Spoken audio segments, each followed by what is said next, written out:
up there with them as Breakfast Creek in the early part, followed by Western Ace. Imperial Baron knuckled over, he all but fell, and Dreams Delight on his outside. Captivan got interference in the early stages and got shuffled right back into the field, and then Just Blooming as they spear through the gap onto the course proper, followed by Hit It Star, and then Sea Swell and Christopher Bataan is a mile back, followed by Scotch and Dry, Hater Prince, and back at the tail Maya Card, and they're well strung out as they near the corner. Pre-Catalan, who's shown amazing speed, is in front as they turn for home. In second place on the outside as they straighten for the run in the Queenslander Breakfast Creek. Imperial Baron on the fence behind them, and here comes Bounding Away. Bounding Away on the outside is racing up to tackle those leaders, followed by Captivan and Magic Flute. At the 200, Pre-Catalan tackled by Bounding Away. Bounding Away and Pre-Catalan with Imperial Baron battling on strongly, but it's Bounding Away and Pre-Catalan coming to the line locked together. Bounding Away goes home a little bit the better, and Bounding Away won the slipper. Wide out, I think, getting up the run second will be Just Blooming. Third, either Pre-Catalan or Imperial Baron,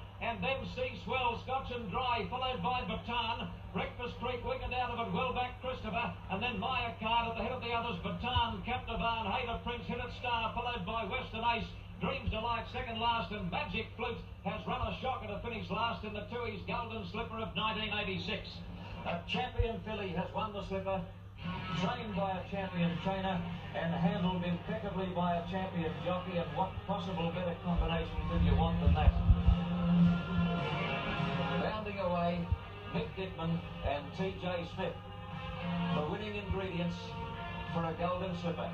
What a run Pre-Catalan from a very wide barrier. What a run Imperial Baron, who all but fell in the first 200 metres of the race in a roughly run slipper. Mick Dittman using the whip with Gay Abandon on the little grey filly, and Bounding Away with a heart as big as herself. Headed Pre-Catalan in the shadows of the post. Another filly, Just Blooming, charged down the outside to get second. Tommy Smith come out of that barrier at 100 miles an hour. There is no margin for error, as we saw in the early stages of that, with jockeys desperately looking for prominent positions. Interference is rife. There was a real stack up at the end of 150 metres or so, the chief sufferers being Imperial Baron and Captivan, who was knocked almost off her feet. Obviously there'll be a lengthy steward's report after the running of the race, and probably the stewards will be able to pin the blame to somebody, but it was a pretty roughhouse slipper. Pre-Catalan, owned by George Moore. Here are the numbers, by the way: 10, 14, 4. Bounding Away, Just Blooming has run second. Imperial Baron has run third. Pre-Catalan in front everywhere but the last 20 or 30 metres. Eventually missed the place, but only by inches. And do you think there wasn't a run in the race by the fifth place getter, Sea Swell, which finished about a length and a half from the winner, was a clear last out of the barrier, and was still near enough to last as the field turned into the straight.